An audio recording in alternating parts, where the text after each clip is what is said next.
Tech Talk with Matthew Dickerson. Matthew Dickerson.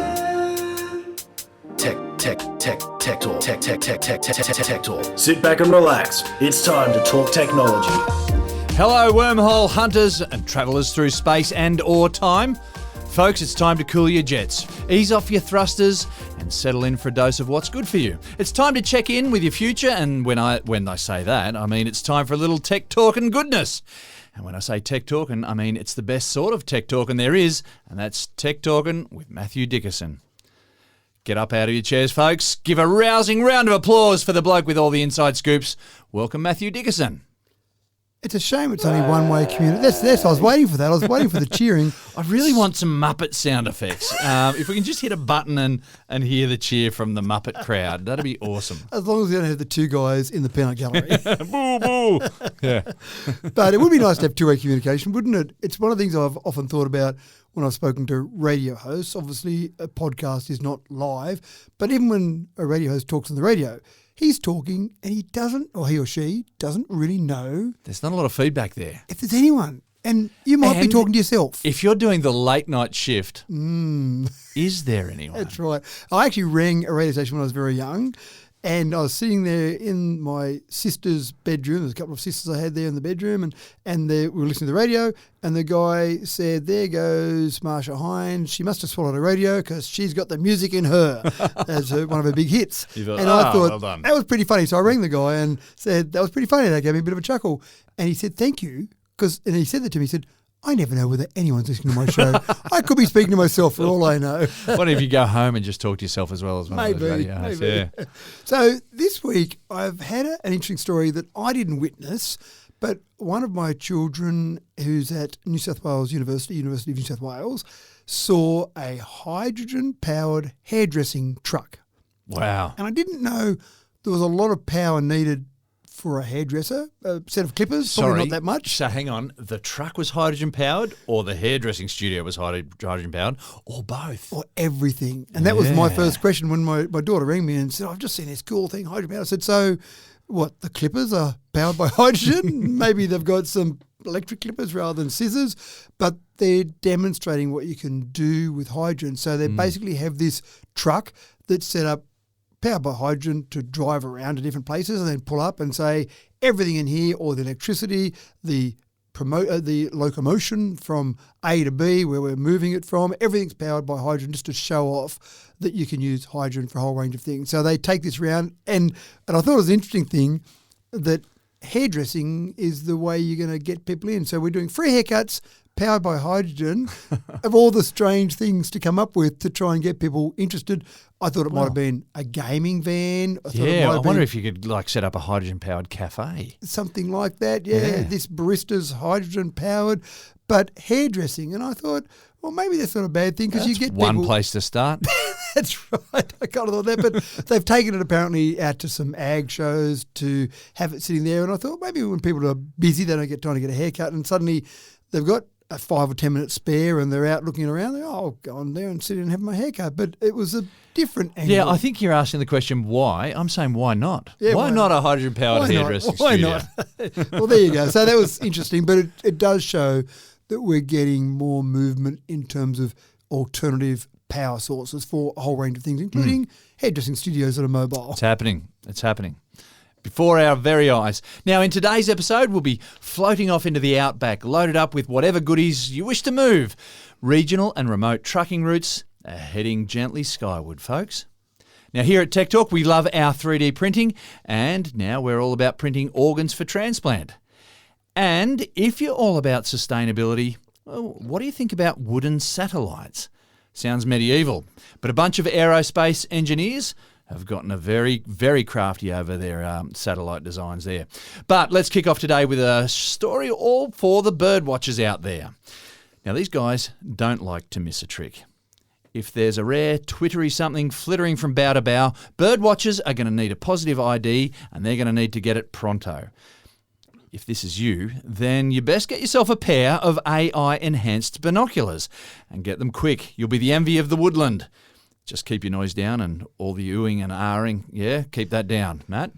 I am actually the target audience for this. I can spot a magpie because they're normally the ones that are pecking my helmet. Good. That's good bird watching, yeah. And that's about it. It's a bird, right. and I have zero skills in identifying various birds. So I need technology. But you know a magpie because it's the one pecking at your helmet. That's right. So I can identify a magpie. Right. Yeah. And sometimes I get confused with a peewee and a magpie. Ah, right. But the peewee doesn't tend to attack me, so I go, that's a peewee. And then the one that attacks me, that's a magpie. Some of us would just say, pay more attention, Matt.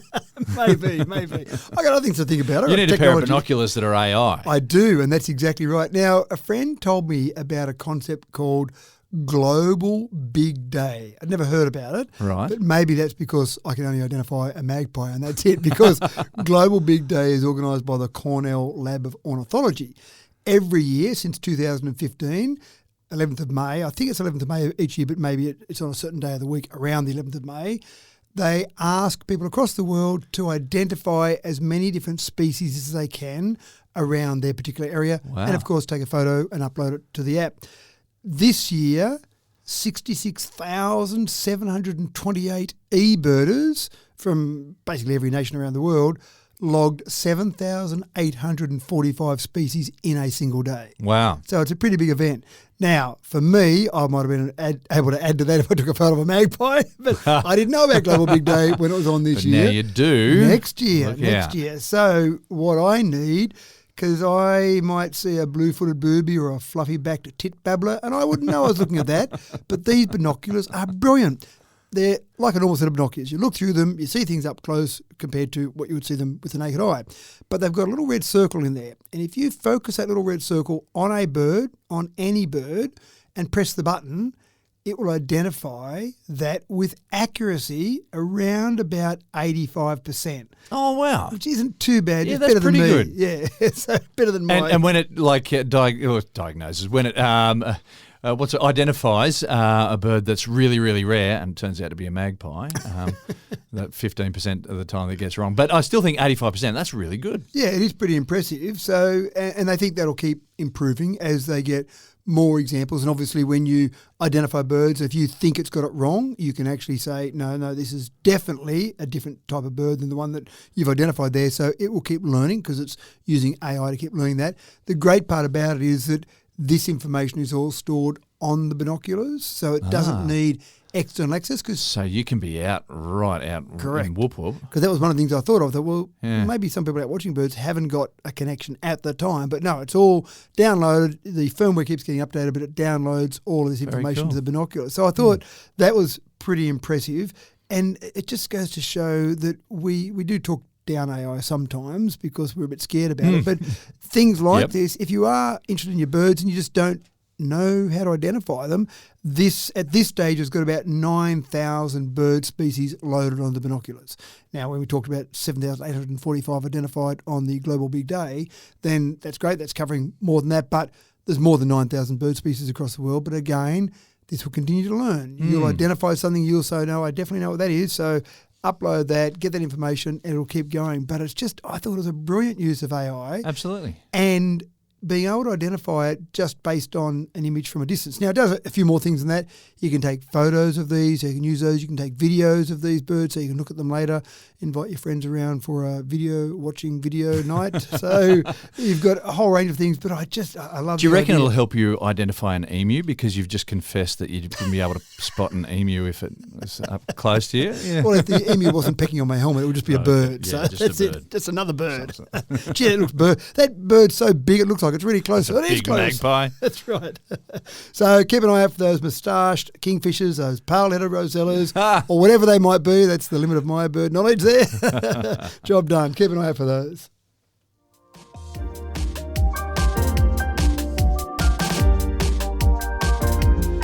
One of the big logistical problems for Australia is that we have such broad expanses of land between major population centres. So trucking routes, freight rail and cargo planes, they've all gotten us to where we are today, but the humongous energy expense in transporting goods is a fair cut of the cost for so many consumer items here in Australia. But imagine if we could just float these goods throughout the country. Matt, have I got my head in the clouds here? No, but you might have some of your freight in the clouds at some stage in the near future. I think this is sounding really cool. So we're not putting them up in planes, but Blimp. put them up Blimps. in airships. I think that's cool. It is. Now, the other part is not just the freight cost that you mentioned there, but when you talk about some regional locations, it's probably more expensive to keep the roads in good order than the actual cost of the freight, because you can justify the spending a lot of money on a road. And the rough cost that I've typically heard for building a bitumen road, just a standard 2-lane, as in 1 lane in each direction, bitumen road on reasonable ground, is about $1 million per kilometre. Oh, wow. So they're expensive to build. And when you've got thousands of cars a day, you can justify that expense. But when you're going to some regional and remote locations where you might get one truck every 2 days there, it's pretty hard to justify all the money you spend to build and then maintain these roads as well. And they don't like wet weather. So there's all sorts of issues there. But you want to get freight out to these locations. So a blimp, an airship, is potentially the solution. Now, we've got some companies that are looking at this around the world at the moment. And in Mount Isa, there's been an MOU signed between a company called Flying Whales and Mount Isa Regional Council to be the first cargo airship base in Australia. The plan is to have 160 of these bases around the nation, around the world, not around the nation, about 6 around Australia, for example. Now, they're not talking about sending goods from America to Australia on an airship. Probably a pretty inefficient way to get it there. It's really that connection between once you get it to the country, so you get it on ships to a port, and then getting it from there inland somewhere. They're talking about airships being used for that. Yeah, so I'm visualising these things carrying 3 or 4 containers underneath them and floating above your head super silently. Super silently. Now, let's talk about the physics of this a little bit, because I'm fascinated by this. Now, just for the start, we're not talking about a Hindenburg incident, 1937, obviously. We're trying to not use hydrogen to inflate you. But it was actually the wood and the material they were using that was causing all that flame. The ignition, the hydrogen helped that for sure. Yeah, but people get a bit scared. When you say we're going to have hydrogen, then they go, hold on, I remember that 1937 incident, and the images of that, I think 36 people died in that. The images look incredibly scary. So just to put people's mind at rest for a start, we're talking about helium. Yeah. So helium is going to be used. Now, the interesting part I thought, or started thinking about, was, okay, I've got an airship. Let's say the airship is 40 tonnes, just for the want of a number. They're 200 metres long, we're talking about these airships. So 40 tonnes for a start, I've got to be able to have enough helium in that to get 40 tonnes lifted. Yeah. You need about a cubic metre will lift a little bit more than a kilogram. So just for round numbers, 1 cubic metre per kilogram. So I need a certain amount of helium just to lift the thing off the ground of its own weight. Then I've got to add some sort of payload, but that gets tricky. Let's say it's 40 tonnes, and they're talking about these can lift 60 tonnes as a payload. So we're talking about something that's over 100 tonnes here. But when I let go of that 60 tonnes of cargo, I don't want the thing taking off up into the air. So you're going to need some ballast, aren't you? You're going to need some ballast. Now, what do you do for ballast? You don't want to drop the ballast, because then how do you get it back on? What they actually do is they have internal air bladders. And so they actually take air in. So air obviously being heavier than helium, they take air in to make it heavier, let that air out to make it lighter. That's really clever. It is really clever, because I was thinking about, what do you do? Do you carry extra weight on the end? So by taking the air, are they then compressing the helium that's within the... Well, they've got separate air bladders apparently. So, and I haven't looked at exactly how that's stored, but they would use some sort of compressor to take it in. But they've also got a few other things that are a bit clever. They've got 32 electric motors. So I started imagining, well, they're using some of these electric motors for lift, but that's consumes a fair bit of electricity. Like a drone, you're using all of this helium to take the weight. You don't want to use it like a drone. But what they've actually got is some of these propellers, some of these electric motors are used to give it some lift. So you might get it close to neutral buoyancy, give it some lift, and then as it starts to move through the air, it's actually got some wings as well to give it a little bit of extra lift to take the weight away from the drone motor. So it's a complicated process, because then you've got to reverse all that And then when you're starting to come and slowing down, we don't want it dropping out of the air like an aeroplane. Yeah. So you then want to use those motors to bring it down slowly and take some of that weight. And then you might need to reverse those motors when you take the payload off, or maybe they just secure it to the ground. Well, I guess there's no surprises that it's a complicated process, because otherwise they probably would have thought of this many, many moons ago. That's exactly right. But, yeah. So the idea here is 60 tonnes is what they'll be able to take. It'll travel along at about 100 kilometres an hour, so not ridiculously fast, but you can go in a straight line. Straight line, yeah. And you don't have to go up over mountains or mountain ranges. You don't have to worry about that road being maintained. Yeah, so you're talking about the average speed to get to your destination, say 5 or 6 hours away by truck. You're probably looking at about 3 or 4 hours then. And I imagine that it would be done much more efficiently because, again, the weight is mainly being taken by the helium, and then you're up in the air. There's probably not a huge amount of wind resistance. You're flying about 3,000 metres above the ground. So as you're going along, you're probably using a small amount of power compared to what a truck might use to move those I goods. think it'll be really cool just to look into the sky and see this enormous airship flying over your head with these containers underneath it. That'd be hilarious. It would look quite interesting. And I don't know the size of, say, the Goodyear blimp that you see at a sporting event, for example. That's obviously not carrying 60 tonnes beneath it. No. The reason this is so big is because it's got to have more helium in it to lift up that weight. For sure. But a 200-metre airship sounds pretty big to me. That sounds like it's impressive. I often compare things in terms of when we talk about distances. 100 metres, I think about a 100-metre running track to visualise that. Yeah. Okay, that's that. And this blimp would be twice the length of a 100-metre running track. Wow, that's pretty big in terms of the length of it. And, of course, the shape of the blimp would be a prolate spheroid, which sounds like a medical condition. But that's the general shape of a blimp. And again, that's fairly aerodynamic as you're cutting through the air. So it does sound quite fascinating. By the year, supposedly 2028, the base will be completed at Mount Isa, and they'll be moving goods around the country via this method. So 4 years to wait, but we've got a bit of time to see how that develops. So I'm quite intrigued in it. Watch this space.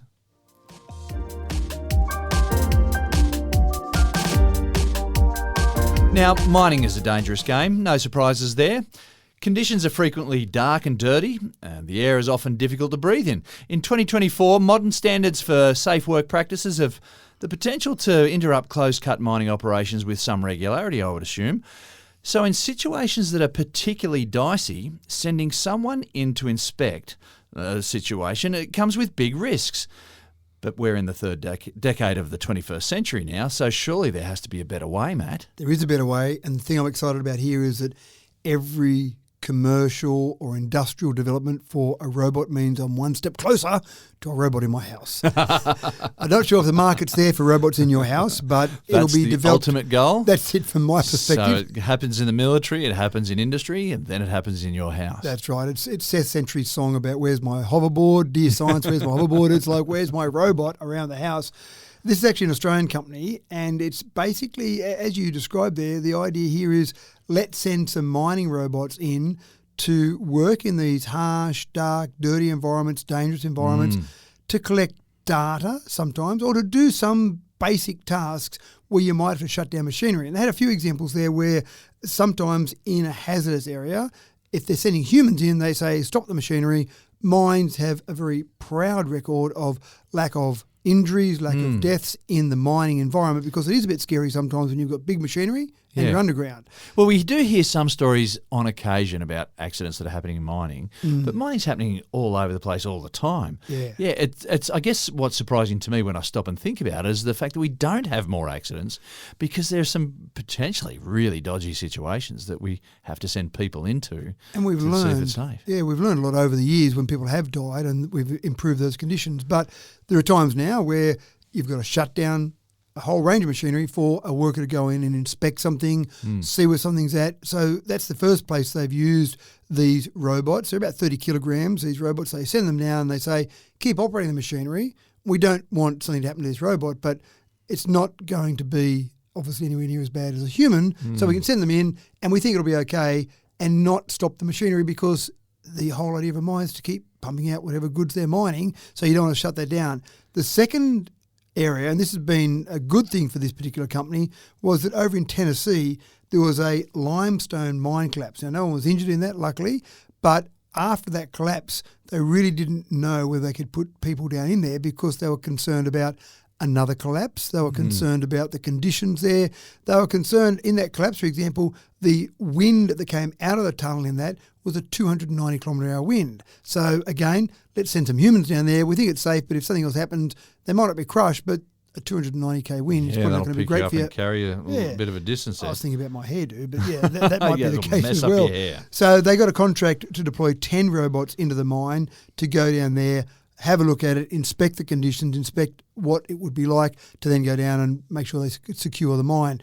Now, those robots spent about a week underground, came back with all the information, all the sensors, etc., to say, right, here's what you need to do to make it safe to continue operating. And so the mining company there thought it was fantastic. They paid a large sum of money to have that, but then they could continue to mine. Obviously, the employees in the area thought that was fantastic as well. So there is a spot for these mining robots, and they're a bit different to military robots, for example. They've got different needs, different requirements, a bit different to robots that might be in a factory environment. So they are specifically made for the mining environment. Yeah, it seems amazing that it's taken this long, but there have been some big adjustments that have been needed to be made to these robots. Yeah. And it's not just a case of just adapting something that the military's built.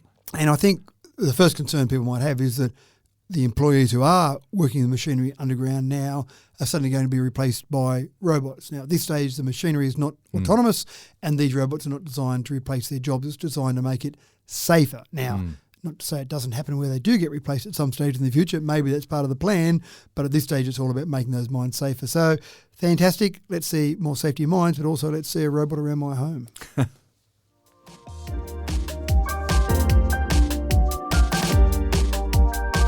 The days of having to wait for an organ transplant, that is, may be truly numbered thanks to the modern miracle of 3D printing.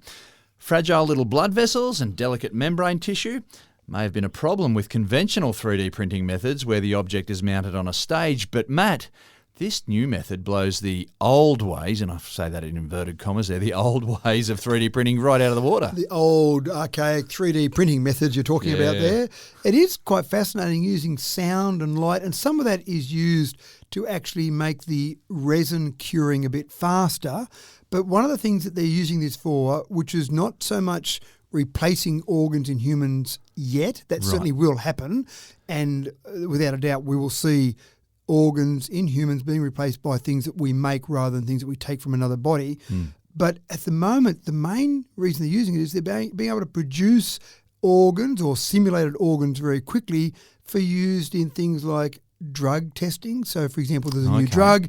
I need to test this on kidneys. What's the impact on that? All of that, and say, well, we could find some humans and use them and get all the processes in place to be able to test it and hope it's okay.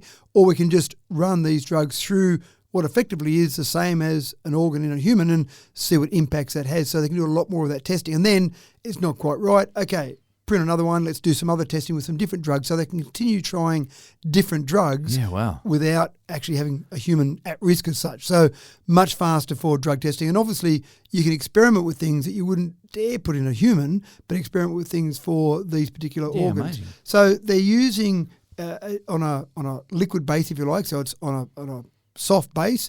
They're using sound to get the refinements of those particular items. And then, again, as I said before, using light to basically help cure that. Even the vibrations from speakers with the sound helping the curing rate so they can do it faster. One of the things that's interesting is that they can get a faster printing rate when they're doing it. So traditionally, when you've been printing this type of organ, about 0.14 millimetres per second has been their maximum speed. This has been able to get to 0.7 millimetres per second. Almost double the speed, Yeah, well, many more times than double the speed. Sorry, 0.7. Yeah, 0.14 up to 0.7. Sorry, my apologies. About 5 times the speed. Yeah, so quite fascinating. Now, the precision you're talking about here is 15 micrometers. And that obviously needs to compare to something like a human hair. But I actually did a bit of research on this because we often talk about, blah, blah, the thickness of a human hair. Human hair varies in thickness from about 17 micrometers up to about 180. So how can we possibly use that as a measurement of thickness? Cannot be a SI data unit at all. Exactly right. And it depends on maybe your ethnicity, your sex, the colour of hair, the type of hair. Some people, I've heard hairdressers talk about people that have got fine hair and thick hair, and I thought, yeah, sure, that's just hairdressing talk, but there is a huge amount of difference in hair. So no more. Yeah, stop talking about things as being as thick as a human hair. That's right, because it's just not accurate enough for this show. So we're sticking to 15 micrometers. 15 micrometers. That's still pretty fine. That's pretty good resolution, yeah? That's finer than a human hair, I reckon. It's finer than a human hair. That's right. So this is where we're headed. 3D printing has revolutionised so much. Yeah. And then getting better methods of 3D printing. Now, did I also read that they can actually produce this in like a water bath or something like that? So it's not actually fixed to a stage per se. Yeah. And they can print this and just connect all these cells together in a bath to make a 3D structure. Yeah, dynamic interface printing is what they call it technically. Amazing. But it is seeing exactly as you say, not on a solid base, but on a bath. So you can actually get more accuracy with it, but also in that liquid base, if you like, you've got the ability to print fragile things. If you're printing something on a hard and you're waiting for it to dry or the resin to go off, then it's going to probably change shape a little bit, whereas in a liquid bath, you're there and it's supported all around rather than just on one side of it. And just thinking of the intricate network of blood vessels and things that have to be a part of so many organs, we are stepping into the future. And I know, and it's not this story, but I know we've done a story before where to get that intricate array of blood vessels and capillaries and all the channels there for blood to go down, they sometimes will use an ice structure, and there's your network of vessels. Right. And then as you print around that, the ice melts, and then you've got gaps there where you need to have various things flowing through it. So, yeah, it's quite fascinating where we're heading with things like 3D printing.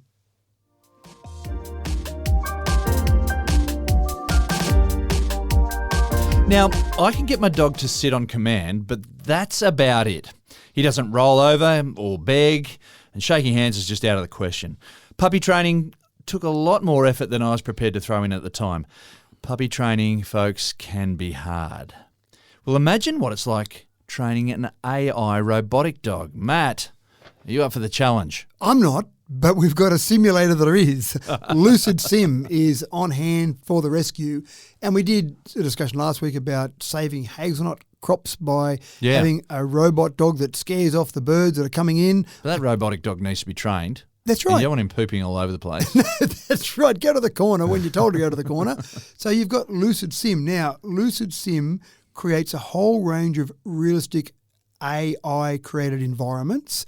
And then that's basically fed to the dog to say, learn about these environments so then you can behave in a certain way. And I thought, hold on a sec, don't you just have a pre-programmed dog that's already doing all this and then you just say, download that? Yep. Isn't that the end of it? But the dogs are being used in so many different environments. So, for example... And they have to be able to read changes in that environment that might be new that weren't programmed previously. Well, that's part of it, but also we're finding dogs being used in so many different ways. So we talked about that story, scaring off birds. We know we've got Spot the robot dog being used in military environments. For police, we've just talked about robots being used, these weren't robot dogs, but robots being used in mines. So when you've got so many different situations, having an array, and this particular Lucid Sim has got 10 million images that can be used for part of the training. So you presumably would tailor the training to say, what do you want this dog to know? It's got a certain amount of memory. It's got a certain amount of actions it can take. What do you want it to know? Well, I want it to know how to chase a ball and pick it up and bring it back to my kids. And that's one of the training simulations. You can train it so you get the dog straight out of the factory. You run this program through with all these simulations and then it runs off and gets the ball without ever having done that before. Presumably at some stage we'll get to the point where we've done everything we need to do with our dog, so we just feed in memory chip 17 and that's what we want this dog to do. So maybe Lucid Sim's got a limited life, but maybe not. Maybe we'll keep thinking of different things for it to do. And it's got all these different simulations. It's got staircases. It's got stone pathways that might be difficult to walk on. It's got obstacles, cones, storage areas. It's got cars. It's got people. All these different things loaded up, and you just give it the scenario and then train it on that. So it does. My first thought was, what a waste of time. But then if you start to think about how many different ways we'll use robotics in the future, and then again, it comes back to being able to do the housework for me. I want not a dog. I want a robot to be able to be trained how to do the housework. What about one that can spot birds for you? Well, no, I've got my binoculars now, so I'm right there. And I can actually tell you what sort of birds are attacking hazelnut crops once I get my binoculars out and start looking at those birds flying in. I don't know if it's good enough to pick them up on the flight path, but if they're perched in a tree somewhere nearby, surely I could see them there. So it does sound quite fascinating. AI-driven simulations to train up our robots. Fair enough.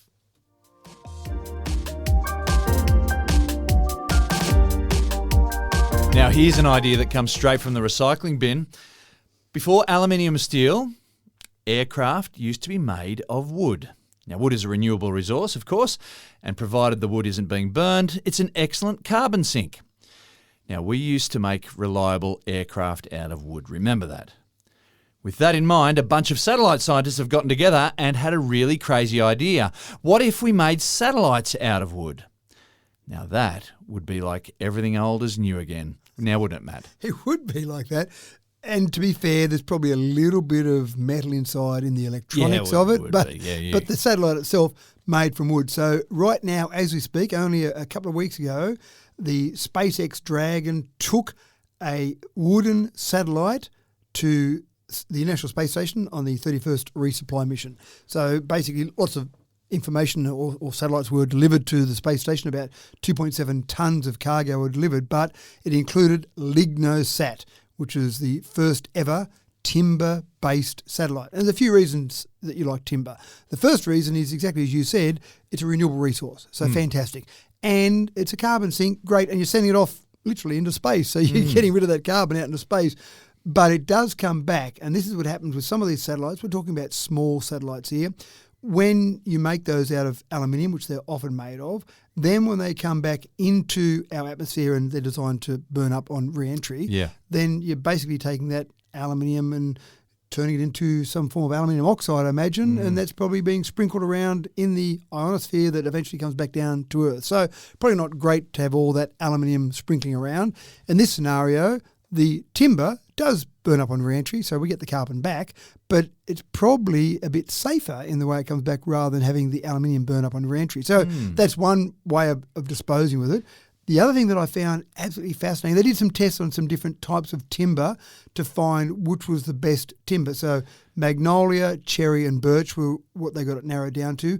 And they actually sent those timbers up to the space station to see how they survived being exposed to things like the radiation and not being protected by the atmosphere, obviously up in space, and how they might have changed shape, they might have shrunk, they might have modified in some way, shape or form. And out of those, they chose magnolia, but they used a technique called sashimono, which is a Japanese technique of construction that doesn't use nails or screws or glue. So this satellite is put together with very precise joint designs where that hold together. It sounds like it's going to fall apart.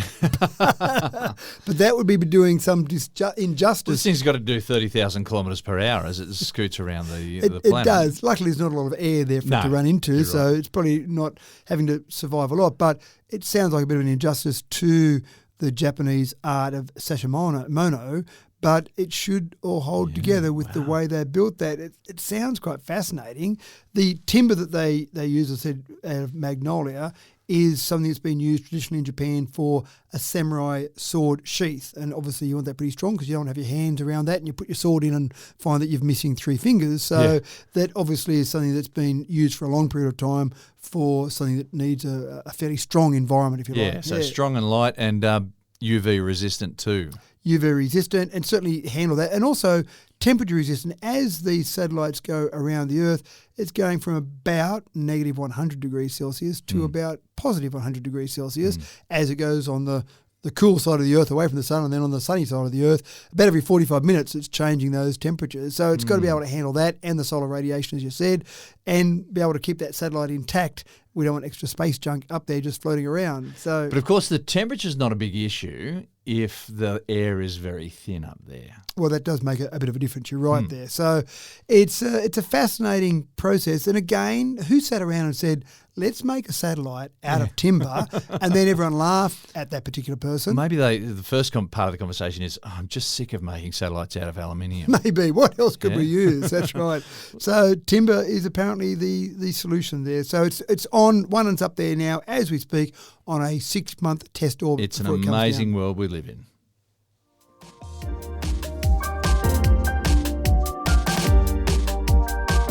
Now, in the event of a major oil spill, the cleanup is often enormously costly and can be quite environmentally damaging as well. In industrial processing and waste management, separating oil and water has exactly the same problem.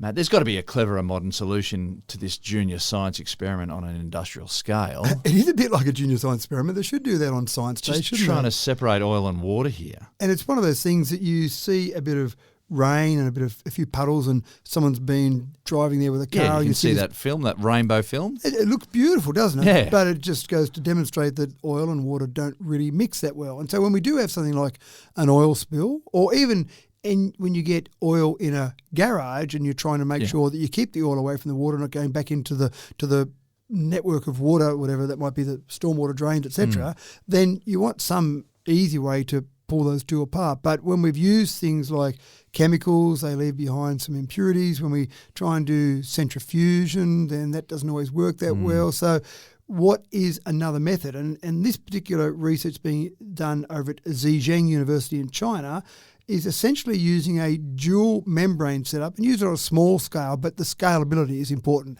So on a small scale, take a dual membrane. You set up one of those membranes that's hydrophobic, so oil repelling, and one that's hydrophilic, which is water attracting. You put the two membranes, and then as you bring them closer together, you get the oil recovery and the water separation much better. So, for example, when you go from 125 millimetres apart to 4 millimetres apart, you get the oil recovery going from 5% to 97%.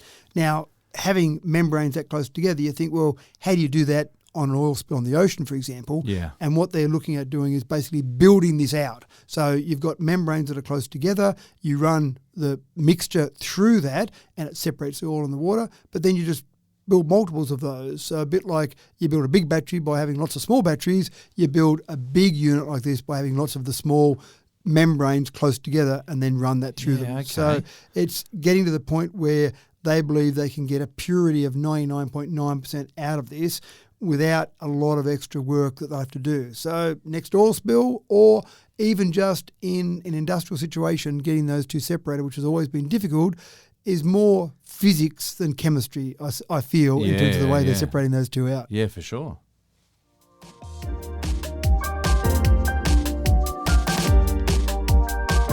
For detectives of the world, solving many cases relies on piecing together scratches of evidence to form together fragments of the picture of the crime scene. Just the right snippet of information from an eyewitness can be the difference between a closed case and all the speed bumps and roadblocks all the way to the horizon. So in a novel attempt to shed some light on a cold case, the Hungarian police are raising ghosts in the form of holograms to hopefully refresh somebody's memory and restore some justice, Matt. It does sound like a fascinating thing. We still haven't got there with R2-D2 and projecting that beautiful hologram of Princess Leia. But still, holograms, I mean, they were a thing that we got excited about back in the early 90s. Yeah. We haven't really done much with them since. That's what I mean. There was so much promise there, wasn't there? But we haven't done a lot. But this is an interesting one. You've got Amsterdam's famous red light district. And I've walked past there, and you've got all the windows with ladies in there. It did feel a bit demeaning to me, but I'm bringing ethics into this show now. I'm just trying to stick to the technology here. But it was a fairly confronting process, I found, as you walk past that area. And unfortunately, back in 2009, there was a Hungarian sex worker who was murdered, and there's been working there in the Amsterdam red light district. And sorry, I might have got my wires crossed there. So it's not the Hungarian police, it's the Dutch police. Well, no, the Hungarian police are involved as well as the Dutch police. So, so both. But essentially, they are trying to piece together what happened. Now, you say to people, hey, were you at this red light district? Most males that I know at least would say, no, I've never been there at all. I was just passing through. That's right. Like I think you said.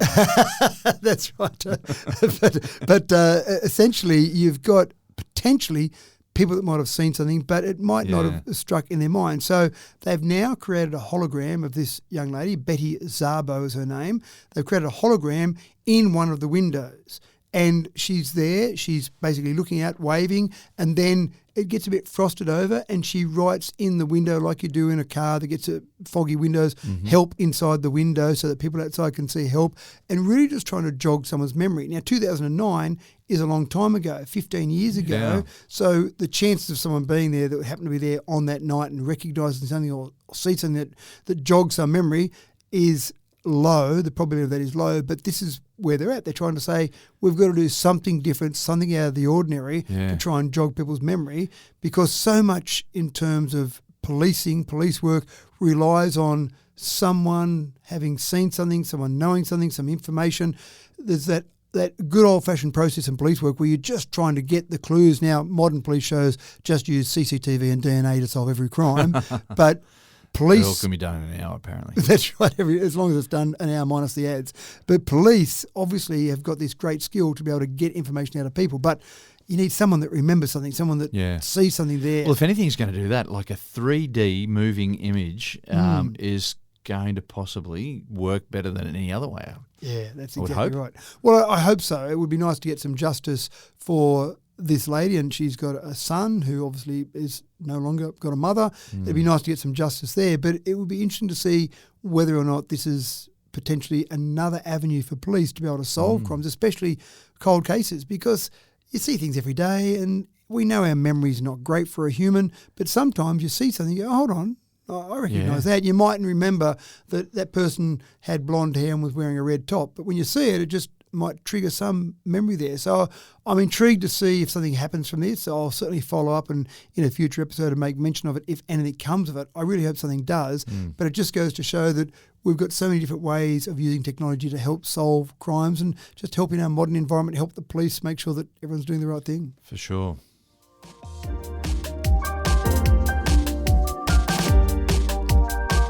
Now here's a gadget to get your nostalgic nerves a-twitching. It's a teeny tiny retro TV, perfect for watching Gilligan's Island or The Greatest American Hero reruns. And with Christmas coming up fast, this little stocking filler isn't going to break the bank or overload Santa's sleigh.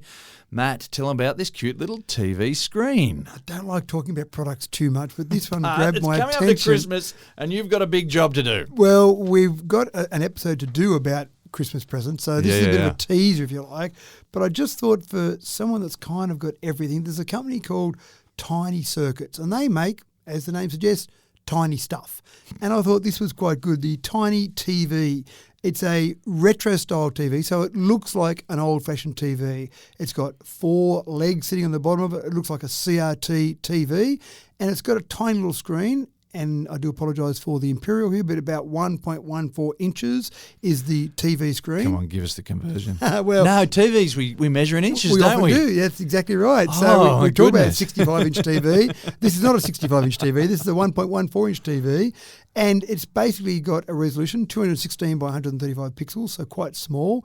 You've got the ability to download some content to it. You plug in a memory stick and download some content. So you can watch Gilligan's Island if that's your choice. You can watch whatever you like. You can. I just thought, I looked it up and I saw it. It looks like a retro TV. So does. You've got to watch your old TV That's show. right, you've got to watch that.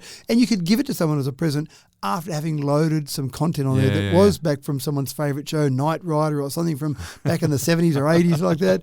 But I just thought people are quite ingenious in what they come up with. Yeah. And you're sitting around going, oh, we need another product.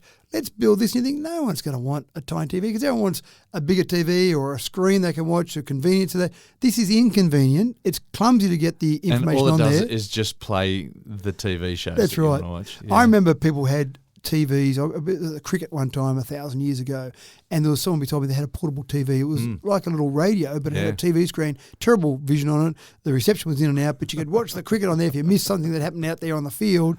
And I thought, that's pretty cool. This doesn't do that. This doesn't actually give you live TV. This gives you whatever content you load onto it, but just a good little retro style. So there's a bit of a teaser for what we might have coming up in a future episode of our Christmas gift gadget guide. I think we got to 5 Gs last year. I've got to come up with 6 Gs for the Gs in the title of that this Clock's year. ticking. You better get busy on I know, that. I've got to do that one actually. So yeah. So anyway, Tiny TV. Have a look at it. Tiny Circuit's got a bunch of tiny stuff out there.